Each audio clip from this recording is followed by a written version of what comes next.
வயறுவேதனையோ தலைவேதனையோ நடிச்சு நீங்கள் படுத்துக்குங்கோம் ராணி அப்படின்னு சொல்லறார் மந்திரி. நான் வைத்தியனை நிறைய பணம் கொடுத்து புலிப்பால் தான் இதுக்கு ஔஷதம் அப்படின்னு சொல்ல வைக்கிறேன். அம்மாவை காப்பாற்ற வேண்டியது புத்திரனோட கடமையாக்குமே. மணிகண்டன் புலிப்பாலுக்காக வனத்துக்கு போறத அங்க இருக்கிற மிருகங்கள் எல்லாம் இந்த மணிகண்டனை இட்லி சாப்பிடுற மாதிரி சாப்பிட்டு விடும். இப்படி மந்திரி பதில் சொல்றார். அப்படி மந்திரி சொல்லி கொடுத்தா மாதிரி ராணி நடிக்க ஆரம்பிக்கிறா. வலிக்கிறதே வலிக்கிறதே அப்படின்னு. இதெல்லாம் பகவான் தோന്നിப்பிக்கிறதுனால நடக்கிற விஷயங்களாக்கும்.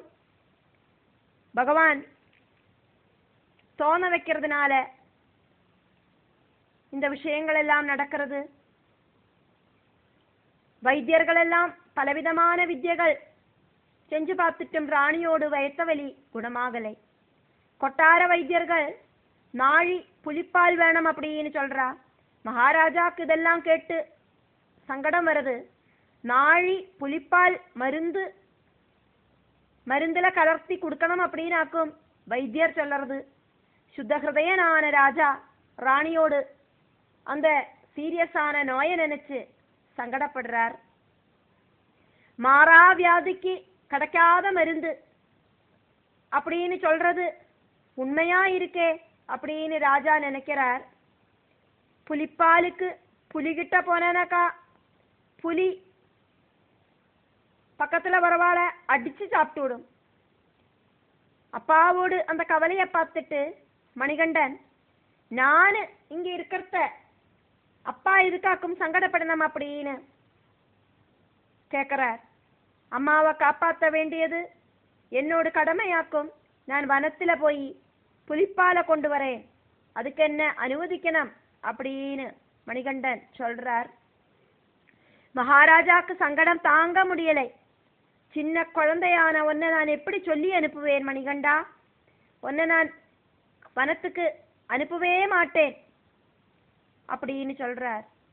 மணிகண்டனானா அப்படி சொன்னா முடியாது அப்பா, அம்மாவை காப்பாற்ற வேண்டியது என்னோட கடமையாக்கும் அப்படின்னு சொல்றார். மகிழ்ச்சிய கொல்லறதுக்கான அந்த சிச்சுவேஷன் ஆக்கும் இப்போ இங்க.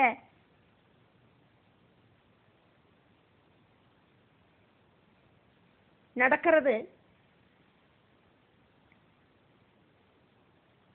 பரமசிவன் கைலாசத்துல வச்சு ஸ்ரீ பூதநாதன் கிட்ட சொல்லியிருந்தார், பூமியில பாண்டியராஜாவோடு கூட 12 வருஷம் நீ வாழணும், அதுக்கப்புறம் மகிஷீவதத்துக்கான அந்த சிச்சுவேஷன் நான் உண்டாக்கி தரேன் அப்படின்னு.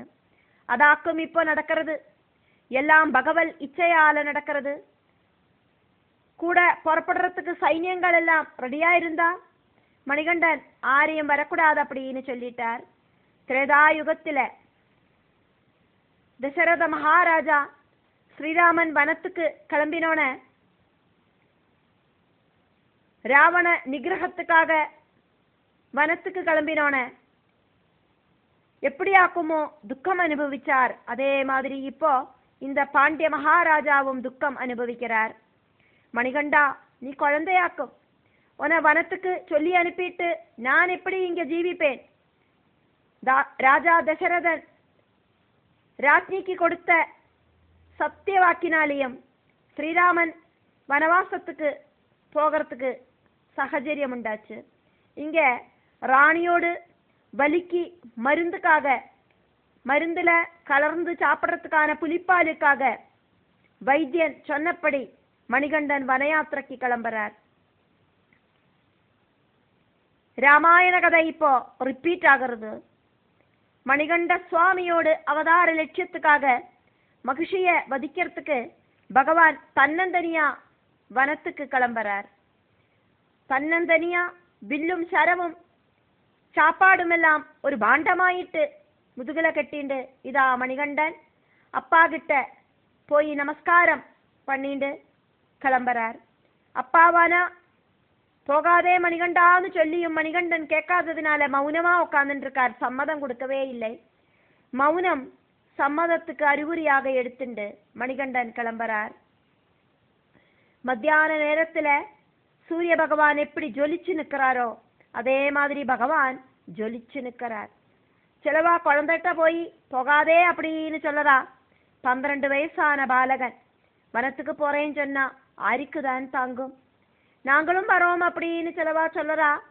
சிலவா விளையாட்டுல நீ திரும்பி வரத்த எங்க குழந்தைகளுக்கு விளையாடுறதுக்கு புலிக்குட்டிகளை கொண்டு வா மணிகண்டா அப்படின்னு சொல்றா. எனக்கும் 4 நாழி புலிப்பால் கொண்டு வரணும் அப்படின்னு சொல்லறா ஒருத்தி. எனக்கும் உன்னோட அம்மைய மாதிரி எனக்கும் இத்திரி வலி இல்லாம இருக்கு, அதனால நானும் மருந்து சாப்பிட்றேன், எனக்கும் கொஞ்சம் புலிப்பால் கொண்டு வா அப்படின்னு சொல்லறா ஒருத்தி.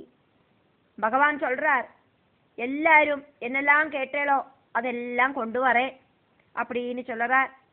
அப்புறம் புலிக்குட்டிகளோடு கூடி நான் இங்க வரத்த நீங்களொன்னும் பயந்து ஓடப்படாது.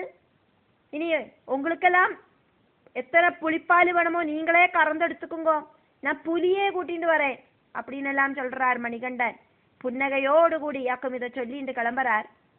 புலி வரத்த ஆரும் ஓடப்படாது அப்படின்னு விளையாட்டாயிட்டு சொல்றார். ஒரு குழந்தை விளையாட்டாயிட்டு வனத்துக்கு போற மாதிரி தான் அத்தனை பேரும் நினைக்கிறா. அப்பாவான பாண்டிய மகாராஜா அழுது தளர்ந்து போயிட்டார்.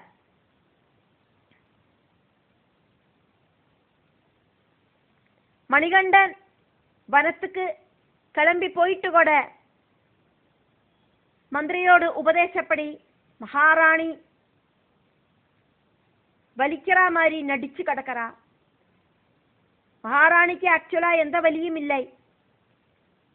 மணிகண்டனை வனத்துக்கு அனுப்புறதுக்காக்கும் இப்படி ஒரு நடிப்பு. பாண்டியராஜா தன்னோட மனைவிக்கு உண்மையாவே வலி இருக்கு அப்படின்னு நினைச்சு துக்கிச்சு சங்கடப்படுறார். பாசமா வளர்த்த புத்திரன் வனத்துக்கு சொன்ன பேச்சு கேட்காம போயிட்டானே அப்படின்னு நினைச்சும் சங்கடம். மணிகண்டன் வனத்துக்கு போனானோ இல்லையோ, ரோகியா படுத்துட்டு இருக்கிற ராணி நல்ல சக்தியோடு கூட்டிட்டு எந்திருந்து நடக்க ஆரம்பிக்கிறா. மாயையால இந்த விளையாட்டெல்லாம் பகவான் நடத்துறார். பகவானோடு இந்த மகிமையான அந்த லீலைகள் ரொம்ப சிரேஷ்டம். தன்னந்தனியா வனத்துல வந்து சேர்ந்த நாட்டு ராஜாவோடு தாசனான மணிகண்டன் மகிஷி வதத்துக்கு ரெடி ஆயிட்டார். ശ്രീ പരമേശ നിയോഗത്താലെത്തിയ വീരഭൂതങ്ങളെ കണ്ടുകാട്ടിൽ അത്ഭുതരൂപന്മാരത്യന്ത വീരന്മാരഭ്രാരവസനമനാഥമുള്ളോർ വാവരും വീരഭദ്രൻ ഖണ്ഡാകർണനും കൂപനേത്ര കൂപകർണന്മാരും അക്കടു ശബ്ദനുമൊത്തൊരുമിച്ചു ചേർന്നയ്യപ്പ സ്വാമിയെ സേവ ചെയ്തു. എന്താജ്ഞാപിച്ചാലും അപ്പോൾ തന്നെ സർവവും ചെയ്തു തരുവാൻ ഞങ്ങൾ. ലോകൈക സ്വാമിയാം നിന്നച്ഛൻ തന്നൂടെ നിർദ്ദേശം കൈക്കൊണ്ടുവന്നതാണേ എന്നു വിനീതരായുച്ചരിക്കും ഭൂതവൃന്ദത്തോടൊത്തു വിശിഷ്ടരൂപൻ. പമ്പാതട പ്രദേശങ്ങളിൽ ചെന്നു ചേർന്നന്തരംഗാനന്ദമോദ സാന്ദ്രം. കൺകൂളിരെ കണ്ട കാഴ്ചകളോരോന്നും നോക്കി നന്നായി രസിച്ചിടുമ്പോൾ സിദ്ധരുമേറ്റം പ്രസിദ്ധരുമായുള്ള ദിവ്യമുനിമാരടുത്തു വന്ന് അർഘ്യപാദ്യാദികൾ കൊണ്ടുടൻ പൂജിച്ച് രോമാഞ്ചഹർഷാശ്രുവോടും കൂടി ഗദ്ഗദവാക്യങ്ങൾ കൊണ്ടു മധുരമായി സ്തോത്രങ്ങളോതി നമസ്കരിച്ച് മാത്രമല്ല നല്ല തങ്കമയമായ സുന്ദര മന്ദിരമൊന്നു വേഗം. ஸ்ரீ பரமேஸ்வரன் நிறைய சிவபூதங்களை அனுப்பிச்சு விடுறார் மணிகண்டனோடு ஹெல்ப்புக்காக.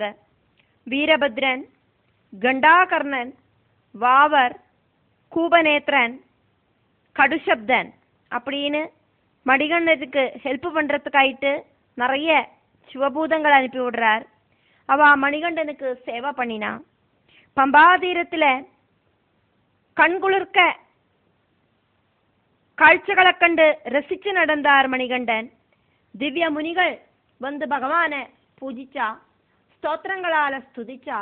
திவ்ய மகர்ஷிகள் தபசக்தியால தங்கத்தால இருக்கிற அந்த பொன்னம்பலம் அப்படிங்கிற அந்த கோவில நிர்மிச்சு அதுல ரத்ன சிம்ஹாசனத்துல பகவான பிரதிஷ்டிச்சா. பம்பேலேந்து 10 யோஜன தூரத்துல பர்வதத்தோடு உச்சாணியில பொன்னம்பலம் பணிதீர்த்தா. அங்க அத்தியாத்ம ஞானியான சாஸ்தாவை பிரதிஷ்ட பண்ணினா.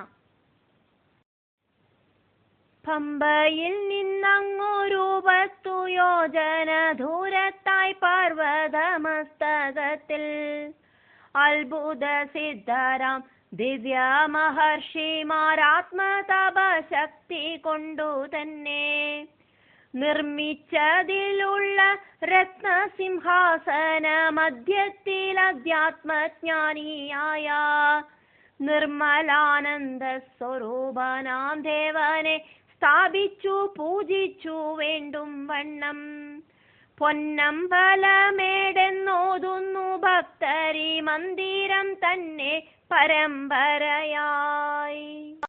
ഇതുവരെയിലും மணிகண்ட சுவாமி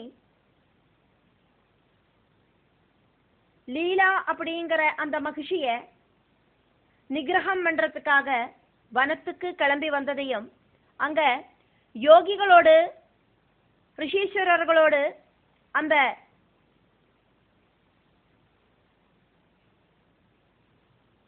திவ்ய சக்தியினால பொன்னம்பலம் அப்படிங்கிற அந்த கோவில் கட்டி அந்த தர்மசாஸ்தாவை அங்க பிரதிஷ்டிச்சதையும் பார்த்தோம். லீலா அப்படிங்கிற அந்த மகிழ்ச்சிக்கு அதுக்கப்புறம் என்ன வாக்கும் சம்பவிச்சது அப்படிங்கறத இப்ப இதுல சொல்லப்படுறது. இனிமேல் இது சொன்னதுக்கு அப்புறமா மணிகண்ட சுவாமி அந்த மகிழ்ச்சிய நிகிரகம் பண்றத பாப்போம்.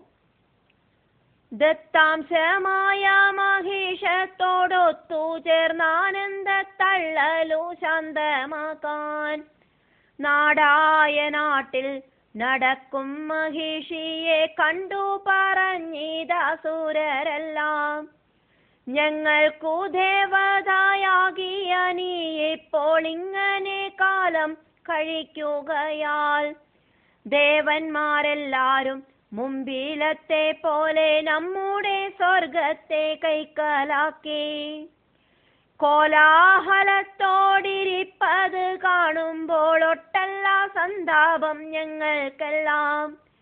പാലാഴി മുമ്പു കടഞ്ഞ സമയത്തിൽ ഞങ്ങളെയൊക്കെ ചതിച്ച കൂട്ടർ ആണല്ലോ ദേവ സമൂഹങ്ങളൊക്കെയും ആകയാലൊട്ടും അമാന്തിക്കൊല്ലേ. ദത്താംശமான அந்த மகிஷத்தானோடு கூடிட்டு மகிழ்ச்சியான லீலை பூமியில சந்தோஷத்தோட உல்லாசமா நடந்துட்டு இருந்தா அந்த டைம்லயாக்கும் அசுரர்கள் அவளோட சங்கடத்தை வந்து சொல்லறா. இந்த தேவர்களுக்கெல்லாம் மறுபடியும் தெம்பு வந்து சொர்க்கம் அவ திரும்ப பிடிச்சிட்டா. எங்களுக்கு அது தாங்கவே முடியலை. மோகினி ரூபத்துல வந்து எங்களை ஏமாத்தி அமிர்த தட்டிண்டு அந்த அமிர்த சாப்பிட்டு அவளோடு பொய்ப்போன அந்த யௌவனம் திரும்ப கிடைச்சு இப்ப சொர்க்கத்துல அவ சந்தோஷமாயிருக்கா. தேவேந்திரனானா அந்த தேவலோக சிம்மாசனத்துல அப்படி நெளிஞ்சு உட்கார்ந்துட்டு இருக்கான். இதெல்லாம் உனக்கு இப்போ தெரியலையா அப்படின்னு அந்த அசுரர்கள் மகிஷிட்ட வந்து கேட்கறா. அவளை அங்கேருந்து துரத்தி விடணும் அப்படின்னு சொல்லறா. அசுரர்களோட சங்கடத்தை கேட்டு மகிஷி சுந்தரனான அழகான அந்த போத்தை அந்த மகிஷத்தான அப்படியே விட்டுட்டு அசுரர்களோடு கூடிட்டு மறுபடியும் தேவலோகத்துக்கு வந்து சேரறா. തന്നൂടെ വംശജരിങ്ങനെ സങ്കടപ്പെട്ടു പറഞ്ഞതു കേട്ടു വേഗം സുന്ദര പോത്തിനെ സന്ധ്യജിച്ചപ്പോഴേ സംജാതരായുള്ള കൂട്ടരൊത്ത് ബ്രഹ്മവര ഫലഗർവിതയാമവൾ വീണ്ടും അമരേന്ദ്രപത്തനത്തെ കൊമ്പുകൊണ്ടൊന്നു കുലുക്കി മറിച്ചിട്ട് കമ്പിപ്പിച്ചിടിനാൾ ദേവന്മാരെ. ആയുധപാണികളായി പന്ന ദേവന്മാരൊക്കെയും തോറ്റു മടങ്ങിയപ്പോൾ അത്യന്ത ദുഃഖാഗ്നി കത്തിപ്പിടിപെട്ട് വെന്തുരുകിടും ഹൃദയത്തോടെ പൊന്നമ്പലമേട്ടിൽ സർവരാൽ വന്ധ്യനായി സർവായുധങ്ങളുമേന്തിക്കൊണ്ട് ഭക്തർക്കെല്ലാവർക്കും അഭയം കൊടുക്കുന്ന ഭൂദേശ സുന്ദരമൂർത്തി തന്നെ ഇങ്ങനെ നിന്നു വന്നിച്ചു സ്തുതിച്ചിതേ മങ്ങി മയങ്ങിയ ദേവവൃന്ദം. മൂലോകനായക താരകരൂപമേ സർവഹരിസൂത സർവാത്മാവേ ഗർവസമന്വിത മൂർവിയിൽ നിന്നിത പർവ്വത തുല്യയാകും മഹേഷി. ബ്രഹ്മൻ കൊടുത്ത വരഫലവീര്യത്താൽ ബ്രഹ്മത്തിനല്ലാതെ മറ്റൊന്നിനും നിഗ്രഹിച്ചിടുവാൻ പറ്റാത്ത രീതിയിൽ ഇന്നിതാ വന്നു കയർത്തിരിപ്പൂ. സർവശക്തിയാത്മകനാകും ഭവാനൊഴിഞ്ഞാരും ഇറങ്ങില്ലിവളെ കൊല്ലാൻ. ആയതുകൊണ്ടിനി താമസിച്ചിടരുതായതലോചന കൈകൂപ്പുന്നു. വേദാന്തവേദ്യ പരമദയാനിധേ ഭക്തപ്രിയ ദേവ കാത്തുകൊള്ളുക. ഗർവവിഹീനരായി സങ്കടമഗ്നരായി വിധം ദേവന്മാരൊക്കെ ചേർന്ന് ഘോരമഹിഷിതൻ വീര്യബലാക്രമ ഗർവതപശക്തിഭീതരായി പാദങ്ങൾ വന്നിച്ചു കേണുടനിങ്ങനെ പിന്നെയും പിന്നെയും ചൊന്ന നേരം ആനന്ദമൂർത്തി കടാക്ഷിച്ചു പുഞ്ചിരി ചന്ദ്രിക വീശിയാരുളി ചെയ്തു. അസുരர்களோடு சங்கடத்தை கேட்டுட்டு மகிஷி தன்னோட கணவரான அழகான அந்த போத்த மகிஷத்தான வேண்டான்னு வச்சுட்டு அசுரர்களோடு கூடிட்டு மறுபடியும் தேவலோகத்தை பயமுறுத்துறதுக்கு கிளம்புறா. தன்னோட கொம்பால குத்தி பயமுறுத்தினா தேவலோகம் நடுங்கி வரைச்சது. தேவர்கள் மகிஷிய எதிர்த்து நின்னா அப்படி இருந்தா கூடியும் தேவர்கள் தோத்து போயிட்டா. பகவல் நிச்சயம் படிதான் எல்லாம் நடக்கும்.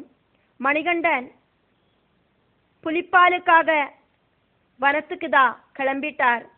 மணிகண்டன்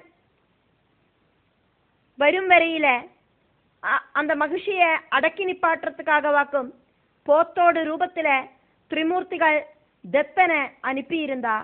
தத்தனும் மகிழ்ச்சிய பூமிக்கு கொண்டு வந்து அங்கெல்லாம் சுற்றி நடந்து இப்போ அந்த மகிழ்ச்சியோடு முடிவுக்கு டைம் ஆனோன மகிழ்ச்சி தத்தனை அங்கேயே விட்டுட்டு தேவலோகத்துக்கு கிளம்பி போறா.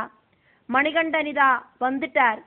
லீலை அப்படிங்கிற மகிழ்ச்சி தத்தன் அப்படிங்கிற போத்தோடு கூட சுகிச்சு நடந்ததால இந்த காலம் வரைக்கும் மகிழ்ச்சியோடு உபதிரவம் இல்லாதக்கு தேவர்கள் சுகிச்சு வாழ்ந்தா. மணிகண்ட சுவாமியோடு வனயாத்திரையிதா ஆரம்பிச்சுடுத்து இந்த சந்தர்ப்பத்துல பகவல் பிரேரணையால மகிழ்ச்சி மகிஷத்தான உபேட்சிச்சு தேவலோகத்துக்கு வந்து சேர்ந்தா. மகிஷி பிரம்மா கிட்ட கேட்ட வரம் இப்போ நடக்கிறதுக்கு ரெடியா இருக்கு. இப்போ அந்த வரபலம் இப்போ கிடைச்சிடும். மகாவிஷ்ணுவும் பரமசிவனும் அவ 2 பேருக்கும் புத்திரனாயிட்டு மணிகண்ட சுவாமி ஜனிச்சாச்சு. ஹரிஹர புத்திரனாயிட்டு அவதரிச்ச பகவான் 12 வருஷம் பூமியில ராஜாவோடு தாசனாயிட்டு வாழ்ந்தாச்சு.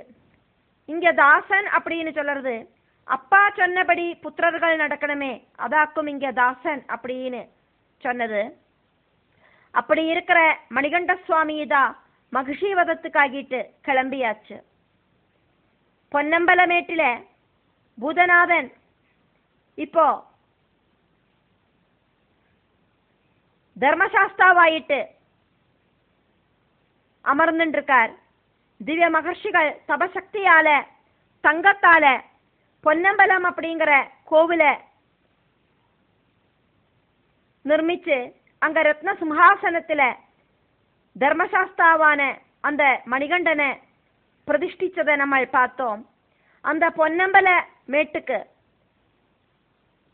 அந்த பொன்னம்பலத்துக்காக்கும் இந்த தடவை தேவர்கள் எல்லாம் ஓடி வரா. மகிழ்ச்சியோடு அந்த அநியாயத்தை சொல்லி சங்கடம் சொல்லறதுக்கு ஓடி வரா. சர்வ ஆயுதங்களும் கையில் எடுத்துண்டு பக்தர்களுக்கு அபயம் கொடுக்கிற தர்மசாஸ்தாவை பார்த்து அவ சங்கடத்தை சொல்லறா. ஹரிஹரபுத்திரனான தாரக ரூபனான பகவான கர்வத்தால பூமியிலேந்து மகிஷி இதா சொர்க்கத்துக்கு வந்திருக்கா.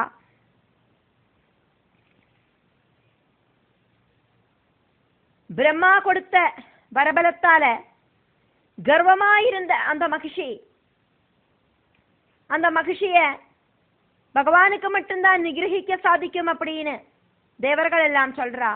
பரபிரம்மமூர்த்தி ஒரு ரூபம் எடுத்து வந்தானாக்கா மட்டும்தான் அவளை நிகிரகிக்க முடியும்.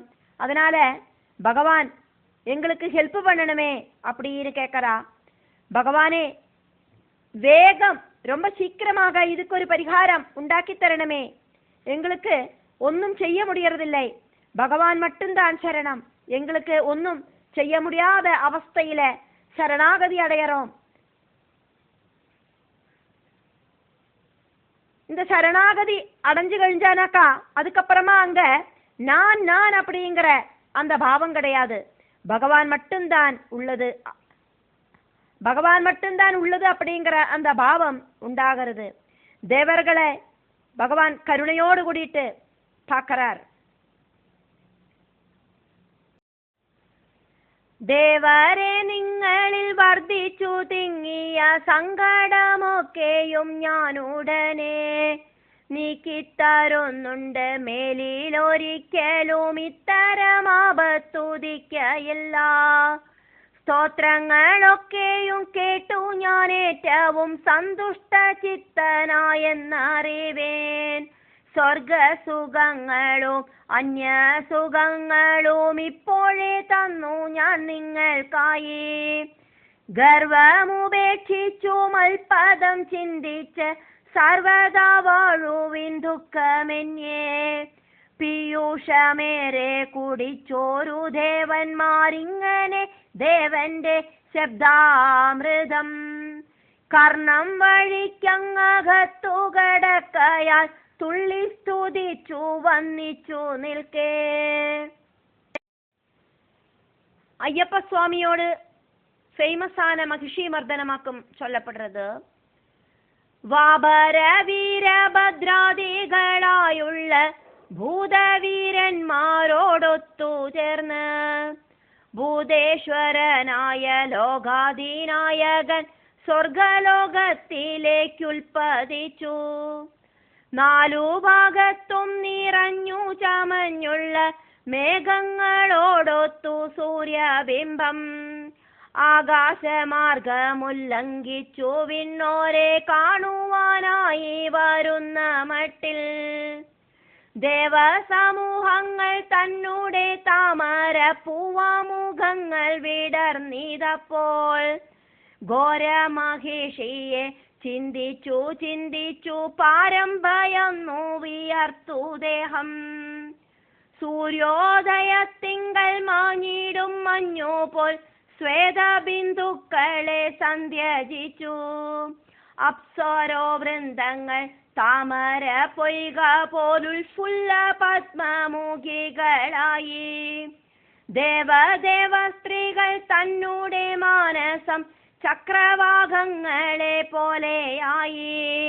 നന്ദനാരാമ പ്രദേശത്തുകൂടെയൊരാശ്വാസമന്താനിലനൊഴുകി. ചിന്തിച്ചു നോക്കുക ദേവമഹാത്മ്യങ്ങൾ അത്ഭുതമല്ലയോ കാണുന്തോറും.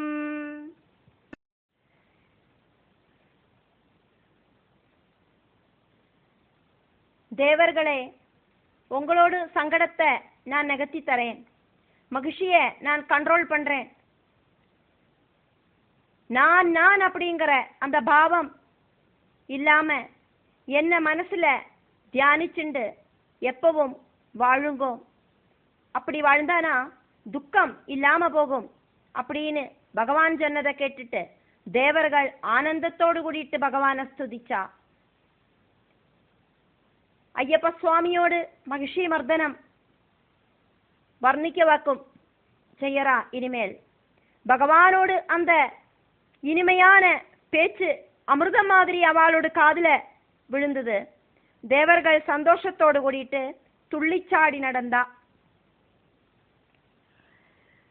ഭൂത ചക്രസ്ഥിതനാകുമയ്യപ്പനെ ദൂരത്തു നിന്നൊന്നു കണ്ട നേരം ഉത്തുംഗവക്രങ്ങളാകുന്ന ശൃംഗങ്ങൾ ഒന്നുകൂടി പൊക്കി നോക്കിക്കൊണ്ട് ദംഷ്ട്രങ്ങൾ ഓരോന്നു കാട്ടി ഗർജിച്ചോരു കൊമ്പുമുളച്ചുള്ള കുന്നുപോലെ ചീറി വരുന്ന മഹിഷിയെ കാണുകയാൽ അയ്യപ്പനെത്രയും സൗഖ്യമായി.